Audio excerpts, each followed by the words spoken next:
Biryani తినుకుంటాను friends వీడు. Hello guys, welcome back to my channel. నేను మీ వంశీ. ఎలా ఉన్నారంతా? ఈరోజు మా ఫ్రెండ్ ఫోన్ చేసి అర్జెంట్గా ఎలక్ట్రానిక్ సిటీకి అయితే రమ్మన్నాడు. రెడీ అవుతున్నాను నేను పోనీకి. చలికోట ఎందుకు వేసుకున్నా అంటే చలి కొత్త వాళ్ళు పెడుతుంది బెంగళూరులో. ఏం మాట్లాడుతున్నావురా? సారీ గైస్, అలవాట్లు పొరపాటు ఏమనుకోవద్దు. మొత్తానికి రెడీ అయితే అయిపోయాను గైస్. కిందికి వెళ్ళి ఇంకా బైక్ తీయడమే. బైక్ వచ్చేసి యూనికార్న్, ఇదే మనం నడపబోయే బ్లాక్ బ్యూటీ. బండి చూసి బండి కూడా ఉందని కానీ అనుకోవద్దు, ఇది నాది కాదు, మా బాబాయ్ది. మా బాబాయ్ వేరే ఊరికి పోయిండు, అందుకే ఈరోజు నేను తీసుకున్నాను. మొత్తానికి ఎలక్ట్రానిక్ సిటీకి అయితే వచ్చేసాను గాయస్. వచ్చిన తర్వాత వానికి ఫోన్ చేశాను.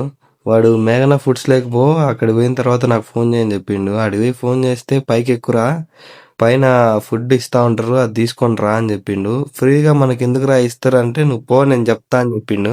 మొత్తానికైతే పైకి అయితే పోతున్నాను ఫ్రెండ్. పైన వీడియో అయితే తీయొద్దంట, అందుకే వీడియో తీయలేదు గైస్. అక్కడ ఇచ్చిన బిర్యానీ తీసుకుని ఒక 40 minutes electronic city metro station కింద అయితే వెయిట్ చేశాను గైస్.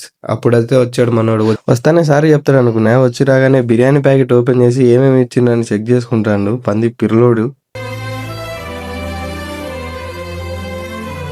చెక్ చేసిన తర్వాత కబాబ్ వాడు తీసుకొని బిర్యానీ నాకు ఇచ్చిండు. ఇంకా సరే మావా అని చెప్పేసి పాంప్లెట్ తీసుకొని నేను పోతానా, ఇంకా నువ్వు కూడా పోరా అని చెప్పిండు. అంతే గాయస్, ఈరోజు వీడియో వచ్చేసి ఇది. నెక్స్ట్ వీడియోలో మళ్ళీ కలుద్దాం. అంతవరకు లైక్ చేసి సబ్స్క్రైబ్ చేసి పెట్టుకోండి గాయస్. Love you, bye.